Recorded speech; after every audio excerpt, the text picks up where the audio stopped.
আলহামদুলিল্লাহ ওয়াসসালাতু ওয়াসসালামু আলা রাসূলিল্লাহ ওয়া আলা আলিহি ওয়া আসহাবিহি ওয়া মান তাবিআ বিহুদাহ আম্মা বাদ।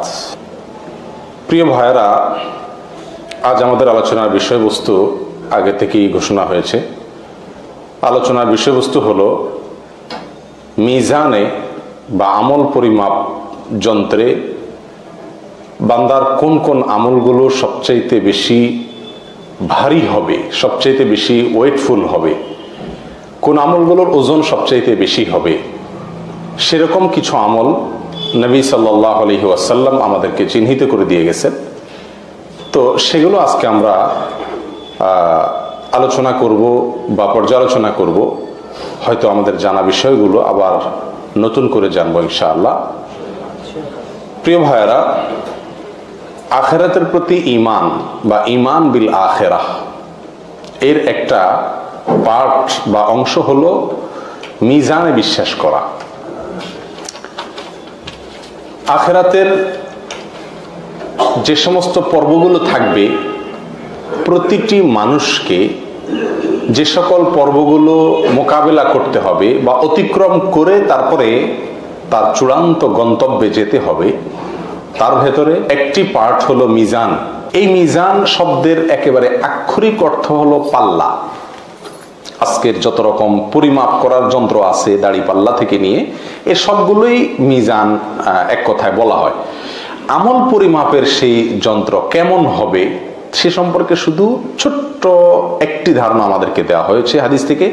নবী আলাইহিস সালামের হাদিস থেকে বোঝা যায় যে তার দুটি পার্ট থাকবে, দুটি পার্শ্ব থাকবে। এক পাশে নেকামল, অপর পাশে বদামল রাখা হবে। এক হাদিসে পাল্লার আকৃতি, ধরন সম্পর্কে কিছুটা ধারণা দেওয়া হয়েছে।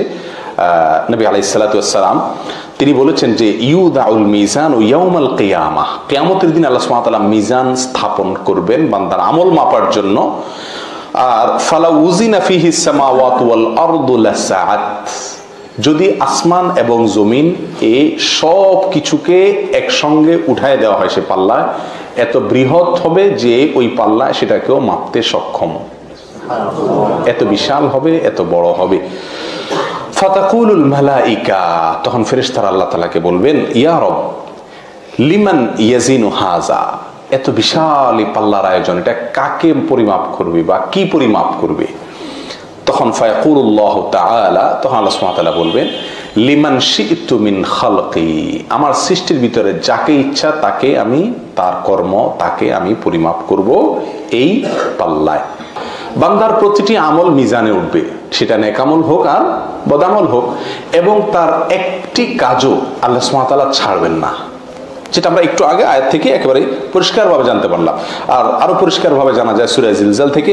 আল্লাহ সুবহানাহু ওয়া তাআলা বলছেন, ফামান ইয়ামাল মিসকালা যাররাতিন খায়রান ইয়ারাহ ওয়া মান ইয়ামাল মিসকালা যাররাতিন শাররান ইয়ারাহ, বিন্দু পরিমাণ যদি, যাররা পরিমাণ যদি ভালো কাজ করে সে ওটা দেখতে পাবে।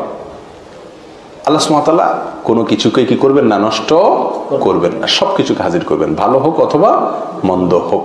বান্দার নেক আমল যেগুলো আছে এর প্রত্যেকটা আমলেরই একটা ওয়েট থাকবে, প্রত্যেকটা আমলেরই একটা ভার থাকবে, যেটা তার ওই নেক আমলের পাল্লাকে ভারী করবে। এখন ভালো কাজের ভিতরে সবচাইতে ওজনে ভালো কাজ কোনগুলো? আমরা এখানে যে ভালো কাজগুলো আজকে আপনাদের সামনে পেশ করব নবী আলাইহিস সালামের হাদিসের আলোকে, সেগুলো মূলত সবই বলতে গেলে নফল আমল। কোন কোন ক্ষেত্রে বলা যেতে পারে ঈমান সংক্রান্ত বিষয় আছে, এর বাইরে বেশিরভাগই হলো নফল আমল মূলত। কিন্তু মোটা দাগে মিজানে বান্দার সবচেয়ে বেশি ওয়েটফুল হবে বান্দার ফরজ আমলগুলো। বিধায় ফরজ আমল যেগুলো সেগুলো হবে মৌলিক, ওইগুলো না থাকলে কোনো কোনো আসার থেকে জানা যায় যে নফল আমলের মূল্যই হবে না, ওইগুলো থাকতেই হবে তারপরে যে নফল আমল। আর ওইগুলোর ওজন হবে সবচাইতে বেশি, যেটা বলাই বাহুল্য। এগুলো হলো ফরজ বাদে যে নফল আমল সেগুলোর কথা। যাই হোক, তার ভিতরে সর্বপ্রথম যে আমলটি মিজানের পাল্লাকে সবচেয়ে বেশি ভারী করবে সেটা হবে তাহলিল। তাহলিল, তাহলিল কি? লা ইলাহা ইল্লাল্লাহ। লা ইলাহা ইল্লাল্লাহ এই বাক্যটি, এটি হবে মিজানের পাল্লায় সবচাইতে ওজনী বাক্য। কোন কোন বর্ণনার ভাষ্য অনুযায়ী কালিমায়ে শাহাদাত পুরাটুকু চলে আসে, আশহাদু আল্লা ইলাহা ইল্লাল্লাহু ওয়া আশহাদু আন্না মুহাম্মাদার রাসূলুল্লাহ, এই পুরাটুকুই চলে আসে। এই বাক্যটুকু হবে কিয়ামতের ময়দানে স্থাপিত মিজানের সবচেয়ে ভারী আমল। এবং এই বিষয়ে একটি নয়, বহু হাদিস নবী আলাইহিস সালাম থেকে বর্ণিত হয়েছে। তার ভিতরে আমরা শুধু একটি হাদিস যদি পেশ করি এখানে আজকে, সেটি ইনশাআল্লাহ যথেষ্ট হবে। সুনানে তিরমিজি এবং মুসনাদে আহমদে বর্ণিত হয়েছে, নবী আলাইহিস সালাম বলেছেন যে কিয়ামতের দিন আল্লাহ সুবহানাহু ওয়া তাআলা একটি লোককে ডাকবেন সমস্ত সৃষ্টি জগতের সামনে, সকলের সামনে উপস্থিত করে আল্লাহ সুবহানাহু ওয়া তাআলা তার 99টি বদামল নামা পেশ করবেন। তার সারা জীবনের যত কুকর্ম আছে, সারা জীবনের যত অপরাধ আছে, এগুলোর হিসাবের যে দপ্তর, সেটার 99টি দপ্তর আল্লাহ সুবহানাহু ওয়া তাআলা হাজির করবেন। হাজির করে তার সামনে উপস্থিত করবেন, যার এক একটি দপ্তর চোখের যতদূর চোখ যায় ততদূর পর্যন্ত বৃহৎ, তত বড় হবে তার এক একটি দপ্তর। এরকম 99টি দপ্তর হাজির করবেন ওই লোকের, এত বেশি অপরাধ তার জীবনে ছিল। সুম্মা ইয়াকুল, এরপরে আল্লাহ সুবহানাহু ওয়া তাআলা বলবেন যে আতুনকিরু মিন হাযা শাইআ, তুমি কি এই যে দপ্তরগুলোতে যা লেখা আছে তুমি এসব করেছো বলে আমার ফেরেশতারা সংরক্ষণ করেছেন। এই ফেরেশতাদের লেখা, তাদের সংরক্ষিত এই হিসাব, এর বিষয়ে তোমার কোনো সন্দেহ আছে কিনা, বা এর কোনোটিকে তুমি কি অস্বীকার করো? তোমার বক্তব্য কি? আল্লাহর আদালতে তার জবানবন্দি নেওয়া হবে। তখন সে লোক বলবে সকলের সামনে যে ফায়াকুলু লা ইয়া রব, না আল্লাহ, আপনার ফেরেশতারা কিছু বাড়িয়ে লেখেনি, আমি কোনোটিকে অস্বীকার করছি না, এর সবই আমারই কৃতকর্ম। তখন আল্লাহ সুবহানাহু ওয়া তাআলা তাকে বলবেন আফালাকা উযরুন, তাহলে তুমি এত অপরাধ করলে, এত অন্যায় করলে, তোমার কি কোনো ওজর আছে? তোমার কি কোনো ওজর আছে? তোমার কি কোনো এর জন্য কোনো আপত্তি আছে কিনা?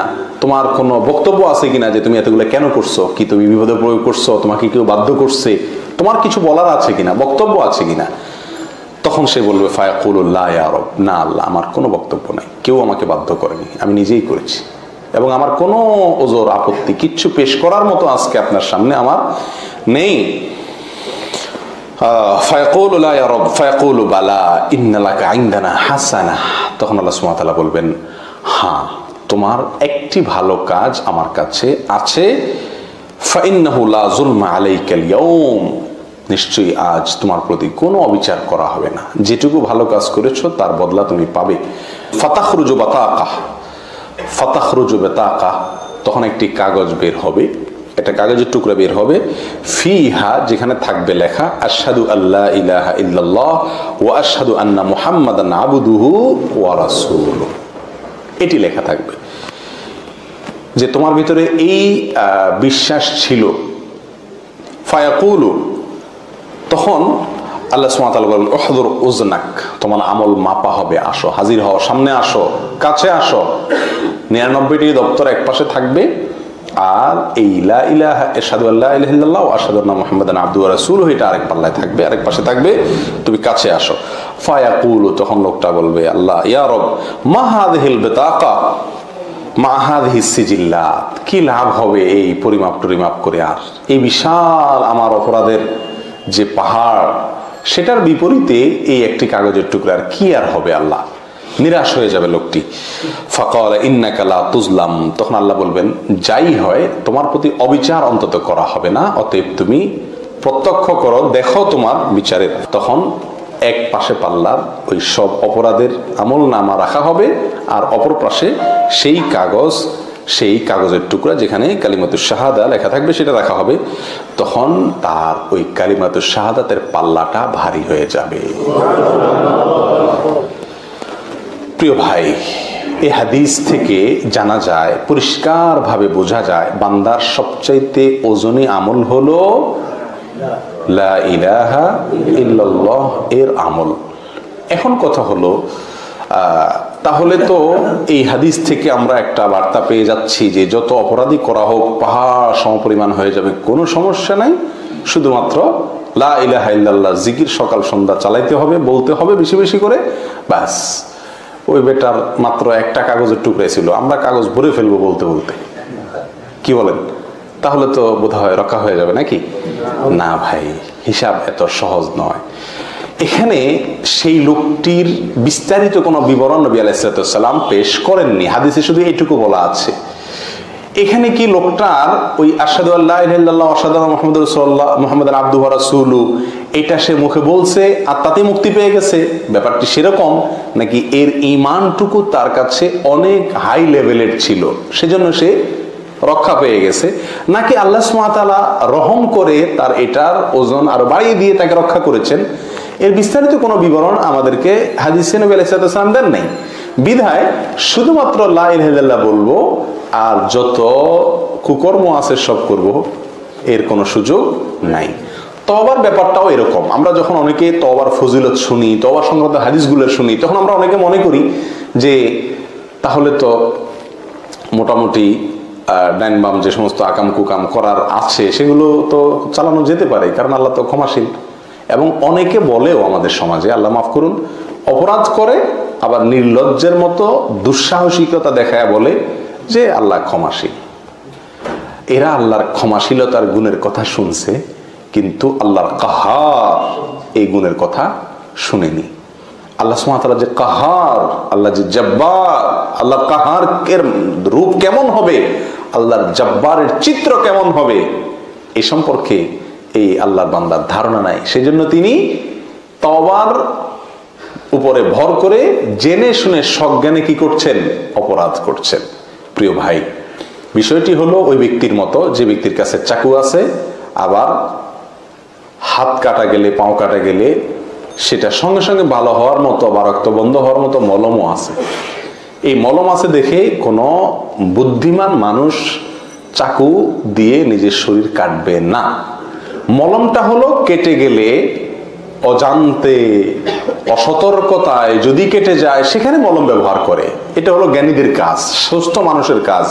আর অসুস্থ এবং অজ্ঞানী লোকদের কাজ, মূর্খদের কাজ, বোকা মানুষের, নির্বোধ মানুষের কাজ হলো যে তিনি কি করবেন? মলম যেহেতু আছে সেহেতু তিনি চাকু ব্যবহার করেন, যে মলম যেহেতু আছে তাহলে এটা কেটে নেই। এটা পৃথিবীর কোনো বুদ্ধিমান মানুষ করবে না। অতএব তওবা আছে সেজন্য আমি কুকাম করে নিব, লা ইলাহা ইল্লাল্লাহর পাল্লা দিয়ে আল্লাহ আমার ভারী করে দিবে, ব্যাপারটা এত সহজ নয়। প্রিয় বন্ধু, আখিরাতে নাজাতের জন্য কোন একটি আমলের প্রতি ভর করা, ভরসা করে বসে থাকা, এর চাইতে বা দু চারটি আমলের প্রতি ভরসা করে বসে থাকা, এর চাইতে নির্বুদ্ধিতা, এর চাইতে বোকামি আর কিছুই নয়।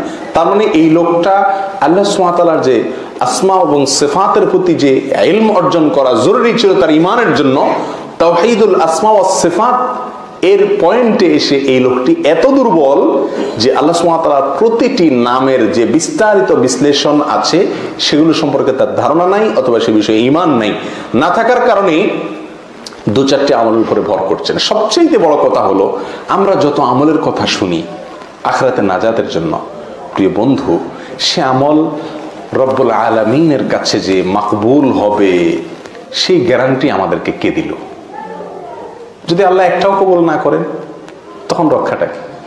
এই জন্য একজন ব্যাকুল, একজন সর্বহারা মানুষ সর্বশান্ত হওয়ার পরে তার বাঁচার জন্য, তার মুক্তির জন্য যত সম্ভাব্য উপায় হতে পারে তার প্রতিটি উপায়কে সে ধরার চেষ্টা করে।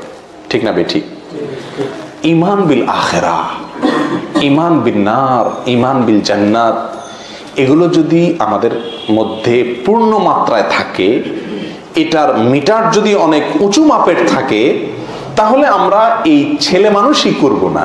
অর্থাৎ দু চারটি আমল পেলাম তাহলে তো মুক্তি সহজ হয়ে গেল, ব্যাপারটিকে এত ছোট, এত হালকা মনে করব না। বরং চাতক পাখির মতো চেয়ে থাকবো কোন আমলটি আমাকে মুক্তির জন্য পথ দেখায়, কোন আমলটি আমার নাজাতকে ত্বরান্বিত করে, যেটি পাবো, যে হাদিস থেকে পাবো, যে আয়াত থেকে পাবো, যেই জায়গা থেকে পাবো, হুমড়ি খেয়ে সেটাকে আঁকড়ে ধরবো। এটা হলো একজন এরকম ইমানদারের কাজ, যেই ইমানদার আখিরাতের প্রতিটি বিষয়ের প্রতি তার ইমানের মাত্রা অনেক হাই লেভেলের। আল্লাহ তাআলা আমাদেরকে সেরকম মাপের ইমানদার হওয়ার তৌফিক দান করেন। প্রিয় ভাই, তাহলে লা ইলাহা ইল্লাল্লাহ এই বাক্যটি, এই হাদিস একটি আমরা মাত্র পেশ করলাম কারণ সময় অল্প। এ বিষয়ে বহু হাদিস আছে যে হাদিসগুলোকে একসাথ করলে যার সামারি, যার সারসংক্ষেপ আমাদের সামনে চলে আসে যে এই হাদিস, এই লা ইলাহা ইল্লাল্লাহ এই বাক্যটি মিজানের পাল্লাকে ভারী করবে। এখন কি এই বাক্য মুখে বললেই ভারী হয়ে যাবে মিজানের পাল্লা, নাকি এই বাক্যের বিশ্বাস নিজের ভিতরে ধারণ করতে হবে? এই বাক্যের বিশ্বাসকে পরিপূর্ণ মাত্রায় সহি, সম্পূর্ণ বিশুদ্ধভাবে নিজের ভেতরে ধারণ করতে হবে। এইটাকে ধারণ করার পরে যত মুখে বলবো তত বেশি সেটা ওয়েটফুল হবে ইনশাআল্লাহ। অর্থাৎ তাওহীদকে যত মজবুত করতে পারবো, তাওহীদের যত প্রকার আছে, সেটা তাওহীদুর রুবুবিয়্যাত হোক, তাওহীদুল আসমা ওয়াস সিফাত হোক, তাওহীদুল উলুহিয়্যাহ হোক, সমস্ত প্রকার তাওহীদকে পরিপূর্ণ মাত্রায় মজবুত করে সুদৃঢ় করে আমি মুখে যত বলতে থাকবো তত ফায়দা হতে থাকবে। এখন যদি একজন মাজারে সেজদা করে, একজন শিরকে আকবারে লিপ্ত থাকে, আবার এদিকে মুখে তিনি লা ইলাহা ইল্লাল্লাহ দৈনিকে 1000 বার পড়ে, তাহলে কি বলেন? মাছা নাই তার বুধবার, ইমানই নাই, আবার আমল পরিমাপ করে জান্নাতে যাওয়ার প্রশ্ন তো বহুত পরে। প্রিয় বন্ধু, সেজন্য তাওহীদকে মজবুত করার পরে যত বেশি লা ইলাহা ইল্লাল্লাহ এই দোয়া, এই জিকির যত বেশি বান্দা করতে থাকবে তত বেশি ইনশাআল্লাহ তার মিজানে পাল্লাকে কি করবে? এই আমলটি ভারী করবে। নাম্বার 2, তাসবিহ, তাহমিদ, তাহলিল, তাকবীর, 4টি জিনিস, 4টি জিকির একসঙ্গে। তাসবিহ, তাহমিদ, তাহলিল, তাকবীর, এই 4টির মিশেলে জিকির, এটিও মিজানের পাল্লাকে অনেক বেশি ভারী করে। এবং এ বিষয়ে আবু হুরায়রা রাদিয়াল্লাহু তাআলা আনহু বর্ণিত সহিহ বুখারীর সর্বশেষ হাদিস, ইমাম বুখারী রাহিমাহুল্লাহ তার বুখারীর ঐতিহাসিক কালজয়ী এই হাদিস সংকলনের গ্রন্থকে একেবারে শেষ করেছেন যেই পাঠ পর্ব দিয়ে।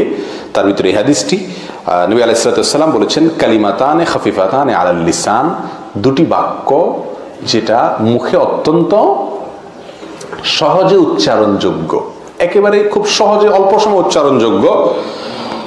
হাবিবাতানি ইলার রহমান, রহমানের কাছে অত্যন্ত প্রিয়। সাকিলাতানে ফিল মিজান, মিজানের পাল্লায় অনেক ভারী। এটা হলো আমাদের পয়েন্ট। মিজানের পাল্লায় এই 2টি বাক্য ভারী হবে, নবী আলাইহিস সালাতু ওয়াস সালাম বলেছেন সহিহ বুখারীর হাদিসে আসছে। আর সেই বাক্যগুলো কি? সুবহানাল্লাহি ওয়া বিহামদিহি, সুবহানাল্লাহিল আযীম। এখানে আমরা তাসবিহ পেলাম এবং তাহমিদ পেলাম, 2টি পয়েন্ট পেলাম। আমরা 4টি জিকিরের কথা বলেছি যেগুলো মিজানের পাল্লায় আমাদের নেকামলকে অনেক ভারী করবে। তার ভিতরে এই তাসবিহ এবং তাহমিদ এখানে পেয়ে গেলাম, সুবহানাল্লাহ এবং আলহামদুলিল্লাহ।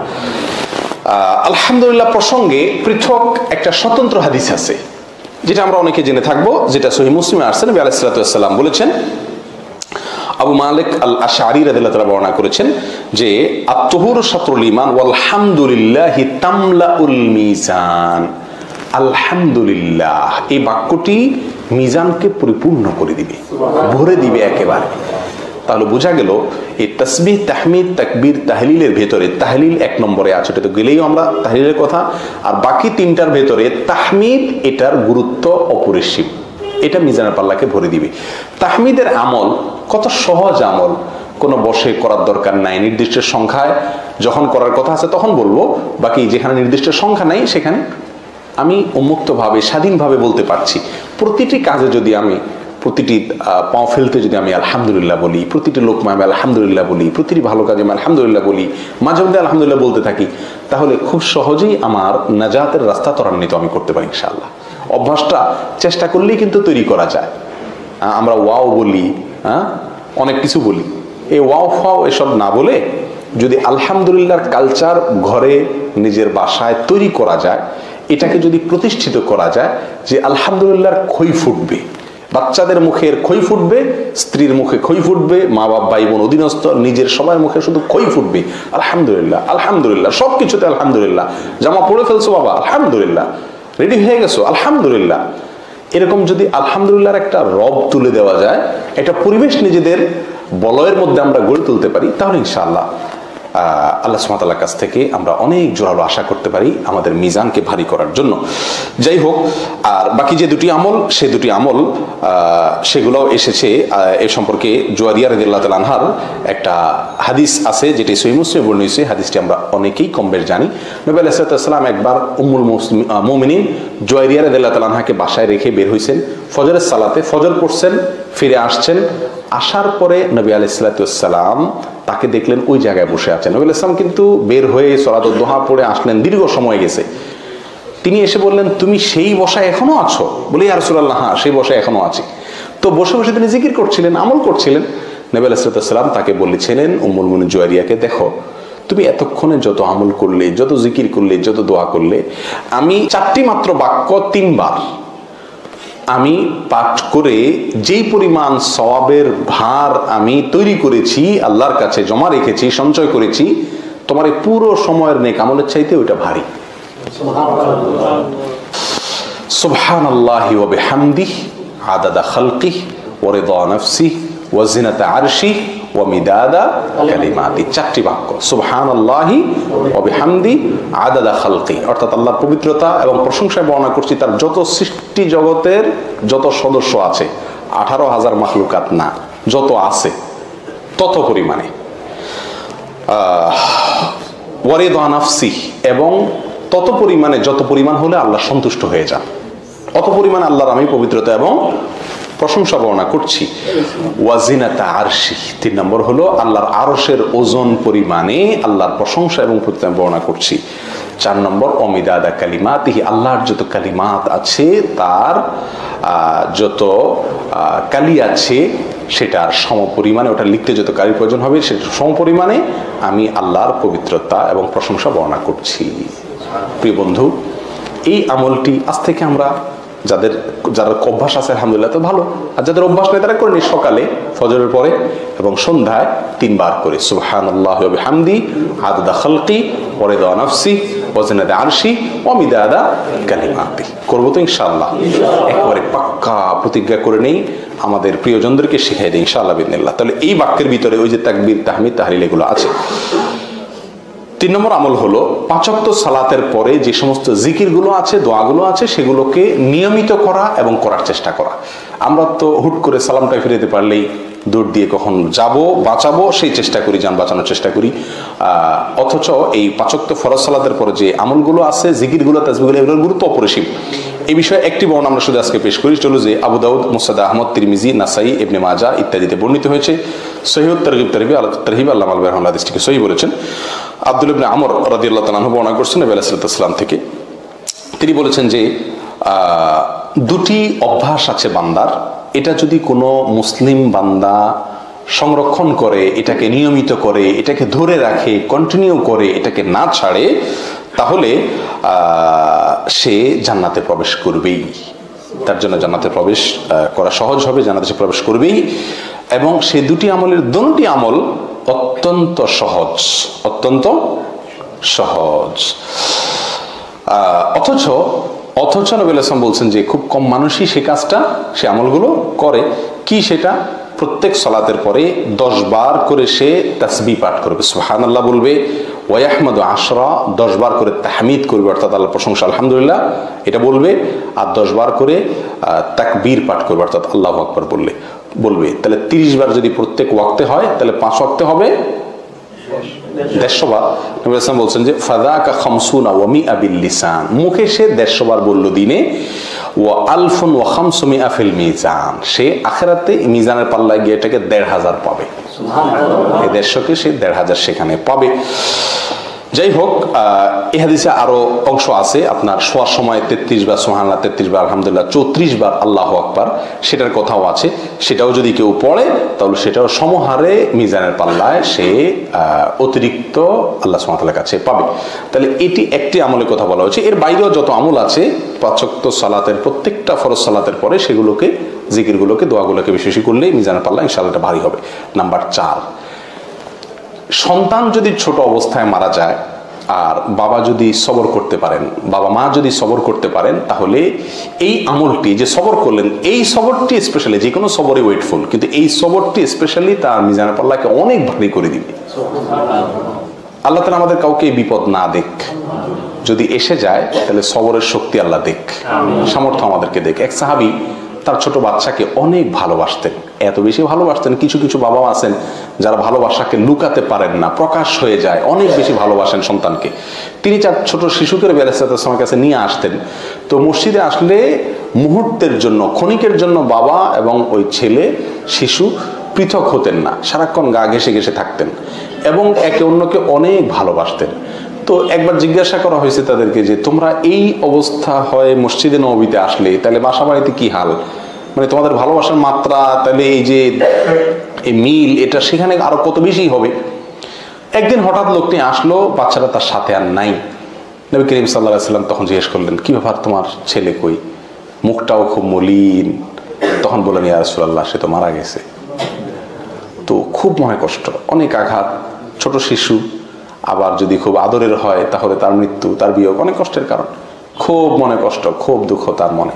দুঃখ প্রকাশ করার পরে নবী করিম সাল্লাল্লাহু আলাইহি ওয়াসাল্লাম বলছেন, আচ্ছা তোমার ছেলেটা বেঁচে থাকলে তোমার জন্য ভালো লাগতো, তোমার ভালো লাগতো, আর যদি এই ছেলেটা মারা গেল, কি মনে করো, তুমি যদি মারা যাও এবং তুমি জান্নাতের সামনে যাওয়ার পরে যেই দুয়ার দিয়ে যাও, সেই দুয়ার দিয়েই তোমার ছেলে তোমার জন্য দরজা খুলে দেয়, কোনটা ভালো হবে? তো সঙ্গে সঙ্গে বলছি, আসলে অবশ্যই দ্বিতীয়টা ভালো। সঙ্গে সঙ্গে তার মন ভালো হয়েছে, ইয়া রাসূলুল্লাহ, যদি এই হয় তা আমার আর কোনো দুঃখ নেই, কারণ এই দুনিয়ার মিলন এবং এই দুনিয়ার বিয়োগ, এটা তো বিয়োগও না, মিলনও না, এটা তো একেবারেই সাময়িক। আমাদের আসল আমাদের মিলন হবে জান্নাতে, যার পরে আর ছুটা হওয়ার কোনো সুযোগ থাকবে না। আর আসল বিচ্ছেদ আর বিয়োগ তো মৃত্যু না, এটা তো সাময়িক বিয়োগ, মৃত্যু দেখা তো হবেই। আসল বিয়োগ তো হবে সেদিন, যেদিন দুজন দুই পথের যাত্রী হয়ে যাবে চিরকালের জন্য। সেদিন যে বিচ্ছেদ হয়ে যাবে, একজন যদি জাহান্নামমুখী আর যদি জান্নাতমুখী হয়, তাহলে সে বিচ্ছেদ হবে আসল বিচ্ছেদ। তো আমি যদি আমার শিশুকে জান্নাতে পাই এবং সে আমাকে ওয়েলকাম করার জন্য জান্নাতের দুয়ার খুলে অপেক্ষা করে, ইয়া রাসূলুল্লাহ, তাহলে এই কষ্ট সহ আমার জন্য একেবারেই সহজ হয়ে গেল। প্রিয় বন্ধু, তো এই আমলটি অনেক বেশি ওয়েটফুল। আল্লাহ যদি তার কোনো বান্দাকে মুসিবত দেন, আমাদের কোনো ভাইকে মুসিবত দেন, কোনো বোনকে মুসিবত দেন, আল্লাহ তাআলা তাদেরকে সবরের শক্তিও দান করুক। প্রিয় ভাই, এই বিষয়ে মুসনাদ আহমদের একটি হাদিস, যেটি সহিহ সিলসিলা সহিহাত আল্লাহ উল্লেখ করেছেন, নবী আলাইহিস সালাতু ওয়াস সালাম বলেছেন, বাহ বাহ খামসুন মা আথকালুহুন্না ফিল মিজান। ওয়াহ ওয়াহ, আমরা বলি না এই জাতীয় যে 5টি আমল আছে যেগুলো মিজানের সবচেয়ে ভারী হবে। তার ভিতরে ওই যে লা ইলাহা ইল্লাল্লাহ, আল্লাহু আকবার, সুবহানাল্লাহ, আলহামদুলিল্লাহ 4টি, আর ওয়াল ওয়ালাদুস সালিহ ইয়াতাওয়াফা ফায়াহতাসিবুহু ওয়ালিদুহু।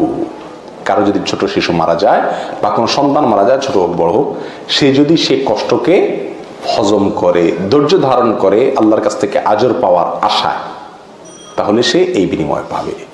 আজকাল অবশ্য মানুষ অনেক আলহামদুলিল্লাহ সচেতন হয়ে গেছে। মারা গেলে হাহুতাশ করে কান্নাকাটি, যেটা নিষেধ, সেই পর্যায়ে মানুষ খুব কমই যায়। কিন্তু এখনো গ্রামাঞ্চলেও আমাদের দেশে বহু লোক আছে যে আপনজন হারাইলে মুখ দিয়ে কি আসে কি না আসে, আছাড় পিছাড়, এগুলো অনেক হয়। তো এগুলো, এই মূর্খতাগুলো আমাদের ভিতরে এখনো আছে। আল্লাহ আমাদেরকে সবরের তৌফিক দান করেন। নাম্বার 5, উত্তম আখলাক। বড় কঠিন এই, আমরা যে আমলগুলোর কথা বলা, এর ভিতরে সবচেয়ে কঠিন হলো এই আমলটি, উত্তম আখলাক, মাকারিমে আখলাক, উত্তম চরিত্র। এটা মিজানের পাল্লাকে ভারী করবে। অনেক ওয়েটফুল আমল, কিন্তু এটাকে আমরা আমল, ওয়েটফুল তো পরের কথা, আমলই মনে করি না। প্রিয় বন্ধু, আজ বহু লোক পাওয়া যায় সহিহ আকীদার কথা বলে, সহিহ হাদিসের কথা বলে, কোরআন সুন্নাহর অনুসরণের কথা বলেন। মাশাআল্লাহ, অনেক ভালো দিক আছে, ওয়েলকাম, সাধুবাদ তার ভালো দিকগুলোর জন্য।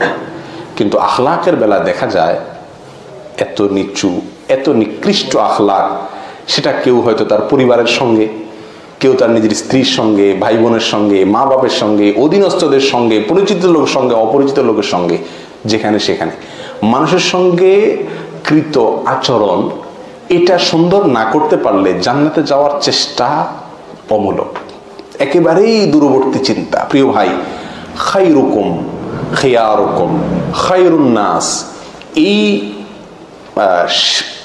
ইয়েতে শিরোনামে যে হাদিসগুলো বর্ণিত হয়েছে, সেগুলোর উপরে একটা গবেষণা করে আমরা দেখছি যে 10-12টি হাদিস মৌলিকভাবে বের হয়ে আসে, আরো কিছু হাদিস আছে। এগুলোর ভিতরে নবী আলাইহিস সালাম বলেছেন, তোমাদের ভিতরে উত্তম কে, তোমাদের ভিতরে শ্রেষ্ঠ কে, তোমাদের ভিতরে সবচেয়ে আল্লাহর প্রিয় কে?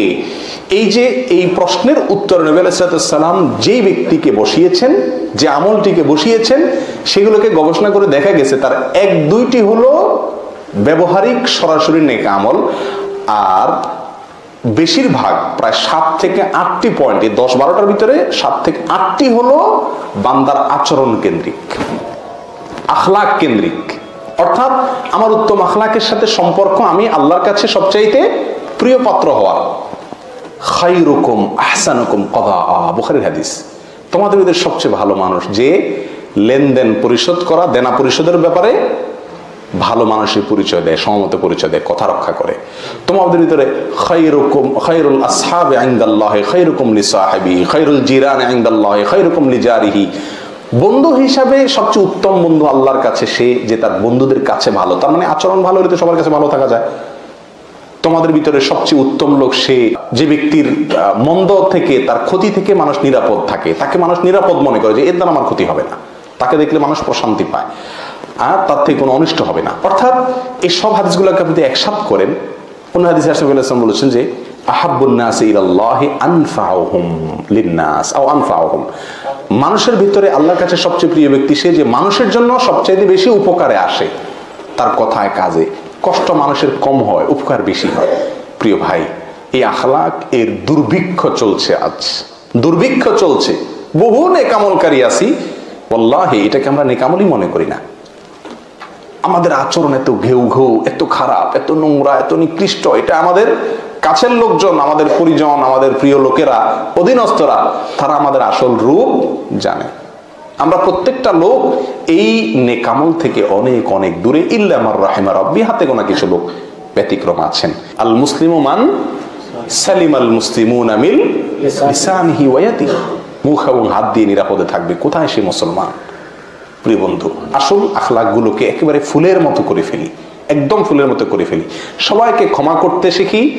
আমি সবচাইতে পাহাড়ের মতো উদার মন আল্লাহ যেন আমাকে দেয়, আল্লাহর কাছ থেকে চেয়ে নেই এবং উদার মনের মানুষগুলোর সাথে চলি, ইনশাআল্লাহ ভালো হতে পারবো। আমরা অনেকেই উত্তম চরিত্রকে ভালোবাসি, অনেকে না, সবাই আমরা উত্তম চরিত্রকে ভালোবাসি। যে লোকটার ব্যবহার ভালো তাকে আমরা সবাই কি করি? ভালোবাসি। কিন্তু আমি নিজে উত্তম চরিত্র অর্জন করতে পারি না, ঠিক না বেঠিক? আবু দারদা রাদিয়াল্লাহু তাআলা থেকে বর্ণিত, নবী আলাইহিস সালাম বলেছেন, মা মিন শাইইন আথকালু ফিল মিজান মিন হুসনিল খুলুক। মিজানে, কিয়ামতের ময়দানে যে মিজান স্থাপন করা হবে আখিরাতে, সেই মিজানে হুসনুল খুলুক বা উত্তম চরিত্রের চাইতে ভারী কোনো আমল হবে না। আমরা এতক্ষণ পর্যন্ত যতগুলো আমলের কথা বলছি সেগুলোর একটিতেও নবী আলাইহিস সালাম এই ভাষা ব্যবহার করেননি। খেয়াল করে দেখবেন, সেখানে বলা হয়েছে এটা ভারী হবে, ভারী হবে, ভারী হবে, লা ইলাহা ইল্লাল্লাহ বাদে বাকি ভারী হবে। কিন্তু এখানে নবী আলাইহিস সালাম ভাষাটা দেখেন, মা মিন শাইইন, কোনো কিছু আর নাই এত ভারী, যত ভারী হবে কি? উত্তম আচরণ, সুন্দর চরিত্র, ব্যবহার, এটা যত ভারী হবে অন্য কোনোটা এত ভারী হবে না। প্রিয় বন্ধু, আমার নবী আলাইহিস সালামের আখলাক কেমন ছিল? হ্যাঁ, আনাস রাদিয়াল্লাহু তাআলা আনহু 10 বছর খেদমত করেছেন। খাদামতু রাসূলুল্লাহ সাল্লাল্লাহু আলাইহি ওয়াসাল্লাম 10 সিনিন, 10 বছর আমি খেদমত করেছি। তিনি বলেন, এই 10 বছরে একবারও আমাকে বলেন না এই কাজটি কেন করো নাই বা এই কাজটা কেন করলে। এর মানে নবী আলাইহিস সালাম অধীনস্থদের সাথে কত উত্তম আচরণ করতেন। আর আমরা হইলাম কি? আল্লাহু আকবার, এত দুরাচারী যে আমাদের আশপাশে যারা থাকে, যারা অধীনস্থ কাজ করে, এরা জানে আমার চরিত্রের আসল দশা।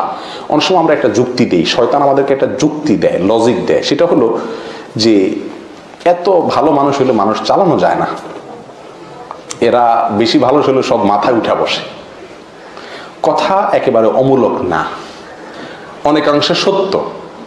তো যারা এই শয়তানের এই লজিকটা গ্রহণ করে নিজের চরিত্রটাকে নষ্ট করেন, তাদের জন্য বাদশাহ হারুনুর রশিদের একটা গল্প আছে শিক্ষণীয়। তিনি একবার তার দরবারে, তার রাজ দরবারে মজলিসে একটা চাকরকে, একটা গোলামকে ডাকতেছিলেন। কয়েকবার ডাকার পরেও গোলামটা শুনেও না শোনার ভান করলো। তো বাদশার বন্ধু পাশে বসা ছিলেন, তিনি বললেন, দোস্ত, এই তোমার বাদশাহী না, একটা গোলাম এতবার ডাকলা, কোনো বেইলি দিল না তোমারে, কি বাদশাহী করো ভাই, এটা কথা হইল? হ্যাঁ। তো বাদশাহ বলতেছেন যে দোস্ত, আমি যখন আমার আচরণটাকে খারাপ করি তখন এগুলা সব সুইচের মতো সোজা হয়ে যায়, আর আমি যখন একটু ভালো হয়ে যায় সবগুলা মাথায় উঠা বসে। তো আমি হিসাব করলাম যে ওদেরকে ভালো করতে হলে আমি খারাপ হওয়া লাগে, আর আমি ভালো হলে ওরা খারাপ হয়ে যায়। তাহলে আমার কাছে গুরুত্বপূর্ণ কোনটা? আমার নিজের চরিত্রটা ভালো থাকা নাকি তারে ভালো করা? কোনটা গুরুত্বপূর্ণ? আমার নিজেরটা। কো আনফুসাকুম, তারপরে না আহলিকুম। আমি খারাপ হয়ে তারে ভালো করলাম, তো সে তো ভালো থাকলো, কিন্তু আমি তো খারাপ হয়ে গেলাম, লাভ তো হলো না, লস হয়ে গেল। উত্তর পাইছেন? তাহলে বাদশাহ হারুন রশিদের এই গল্পের ভিতরে উত্তর আছে কি নাই? যারা দুর্ব্যবহার করে যে না অধীনস্থদেরকে ছাড় দিলে এরা মাথায় উঠা যায়, না এদেরকে ধরতে হয়, একটু কুল ডাউন, সুন্দর আচরণ দিয়ে মানুষকে সংশোধন করা যায়। আমি বলছি না যে আপনি কাউকে রাগ করেন না, রাগ করেন, নিকৃষ্ট পর্যায়ে চলে যেন না। গালমন্দ, মুখ খারাপ, অনেক ভালো ভালো মানুষও আমরা তলে তলে এই কামগুলা করি, মানুষের সামনে না। ওইটা ওই আমার বইয়ে জানে, হ্যাঁ বোনে জানে, চাকর বাকর আশপাশের লোকজন জানে, আরে কত বড় শেখ সাজে, এর রূপ তো আমি জানি, ঠিক না বেঠিক?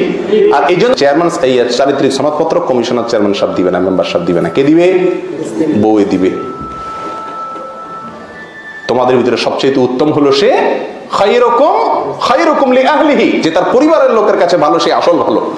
আজকে যে বউরে জিজ্ঞেস করবেন, পরিবার লোকদের জিজ্ঞেস করবেন যে আসলে ইমানে আমানে বলো আমি কি ভালো কিনা। যদি বলে হ্যাঁ, একেবারে দিল থেকে বলতে তুমি চাইছে তুমি একটা ভালো মানুষ, তাহলে আপনি আসলেই ভালো।